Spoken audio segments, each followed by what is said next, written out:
असलामुअलैकुम जी।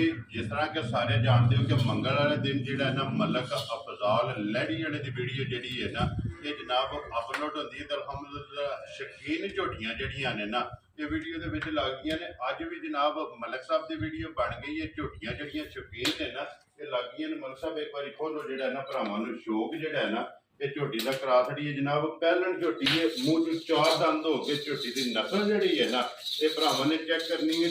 इस झोटी की मुकम्मल वीडियो वेखण वास्ते जो अपना सुर्खियां चैनल ये जनाब यूट्यूब से जनाब सर्च कर लेना। तो इंशाअल्लाह शहर मुनासिब जो है ना ये झोटियां जनाब होवणगियां। 5 झोटियां की वीडियो जी है ना ये मलक साहब की बन गई है। जिला जो है गुजरात है, तहसील जी खारियां पिंड जो है इन्हों का जनाब मलकपुर लैड़ी है। तो वीडियो पसंद आवे भरावान ने लाइक शेयर से दाद जी है ना ये मलक साहब ने जरूर देनी। लो जी मलक साहब नारा मारना जी पाकिस्तान।